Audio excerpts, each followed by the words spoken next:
A minha história começa aos 17 anos de idade, quando saio do Rio de Janeiro, de onde sou natural, e vou para a Amazônia. E lá começo a viver com Chico Mendes, um dos maiores líderes ambientais do meu país, quiçá da América Latina.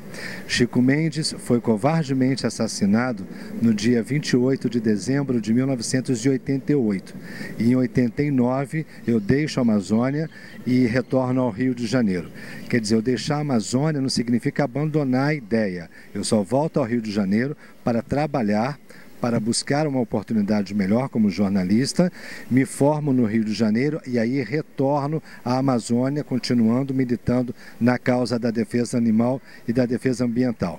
Há 5 anos atrás, perdemos mais uma ativista, também violentamente assassinada, a missionária Dorothy Stang, uma americana que lutava no norte do Pará por questões agrárias. E há cerca de 1 ano atrás, perdemos mais 2 colegas assassinados, o Zé Cláudio e a Maria do Espírito Santo, que foram violentamente assassinados, dessa vez no sudoeste do Pará. Enfim, o panorama que eu estou traçando rapidamente são de 3 líderes brasileiros mortos nos últimos 20 anos. Mas existem muito mais.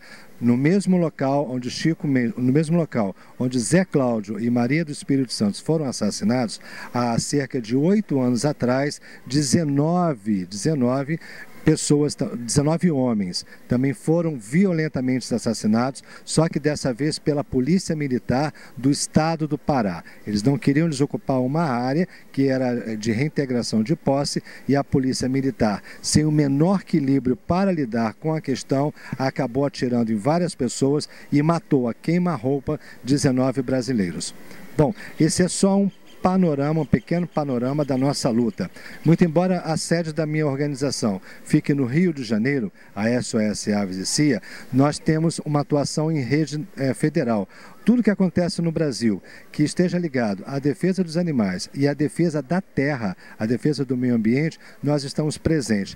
A minha participação, a participação dos meus colegas da SOS Aves e CIA na Rio +20 é buscar a conscientização. Sabíamos desde o princípio que a coisa ia ficar meio folclórica, já que as grandes instituições mundiais, como a Alemanha e os Estados Unidos, não mandaram seus reais representantes. Quando aconteceu isso, nós percebemos que esse elo iria começar a ruir. Mas, enfim, viemos para cá, atuamos, conversamos com as pessoas e buscamos conscientizar e agora esperamos avidamente pela 2014, não vamos chamar de Rio 2014, mas eles jogaram um problema para frente e quem sabe assim, já o Barack Obama reeleito, o pleito nos Estados Unidos resolvidos, e aí com a presença da primeira-ministra da Alemanha, nós possamos sim ter um documento forte para que eles se responsabilizem pelos danos que causam à terra. Bom, ainda dando continuidade à questão do Pará, o que acontece no Pará? O Pará é um estado, o epicentro do desmatamento acontece no Pará.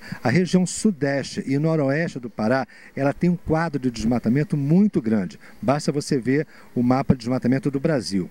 Bom, fica dificílimo conversar no Brasil quando pesquisas apontam sobre a questão da defesa animal e ambiental, quando pesquisas apontam que 70% da população brasileira não sabem o que é a Amazônia, quantos estados a compõem e quantos países a compõem.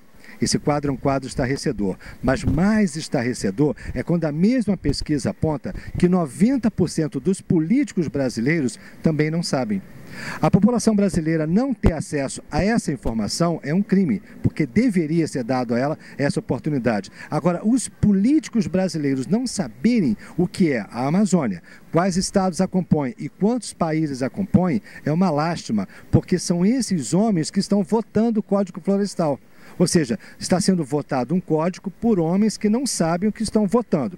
Vídeo que acontece em Belo Monte. Belo Monte é um processo totalmente equivocado, já foi provado isso. O primeiro consórcio, que a gente chamou de consórcio Olho Grande, porque via ali uma indústria financeira muito forte, saiu.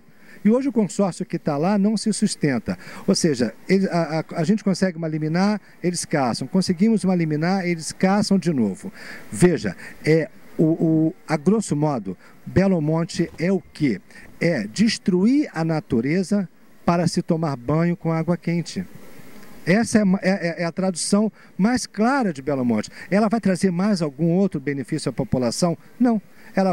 Nós vamos destruir um ambiente, não vamos conseguir construir outro. Não existe essa contrapartida no contrato. Para quê? Para o homem tomar banho de água quente. Existem outras soluções para isso. Existem outros caminhos para isso. Por isso que eu luto veementemente pela não construção de Belo Monte.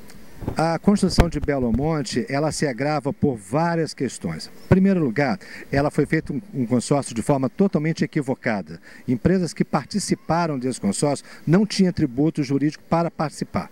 Só aí o contrato já deveria ser cancelado. Ponto 2, não se pensou num processo de como fazer o manejo daquela região. Ou seja, pensou da seguinte forma: vamos chegar lá, vamos fechar a barreira, nós teremos tanto watts de água por minuto, por segundo, e está resolvido o problema. Ninguém pensou na questão indígena, ninguém pensou no potencial da água, ninguém pensou no manejo dos animais. Só depois de manifestações de ambientalistas é aí que a coisa passou a ser pensada. Ou seja, como é que você vai fechar uma área, vai destruir uma área, você vai acabar com dezenas de instituições indígenas, de etnias indígenas, você vai acabar com dezenas de milhares de espécies de aves e de animais, e você não tem nenhuma proposta contra. Você não traz nada de novo. E como eu falei anteriormente, qual é o resultado final disso? O resultado maior disso é destruir uma região, secar uma região para que o homem possa tomar banho de água quente. Por favor.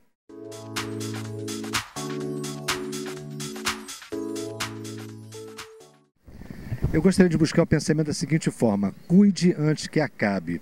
Existe O que a indústria faz? A indústria não acredita nisso. Eu vejo, por exemplo, quando eu estou no estado do Pará, no norte do país, ou no Amazonas, onde os rios são gigantescos, eles riem, dizendo: não, isso aqui não vai acabar nunca, vocês são loucos. Acaba sim.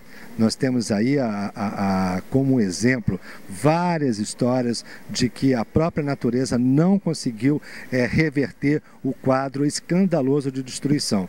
Então, eu queria me direcionar aos jovens. Eu sempre trabalho com a ideia da juventude. Se você coloca um grupo de 100 jovens e você tem 50% deles conscientizados da questão ambiental, você tem um grande passo para o sucesso. Então, pedir aos jovens que prestem atenção nesse detalhe da defesa do ambiente, da defesa dos animais, e aí assim nós podemos avançar com um processo de conscientização cada vez maior.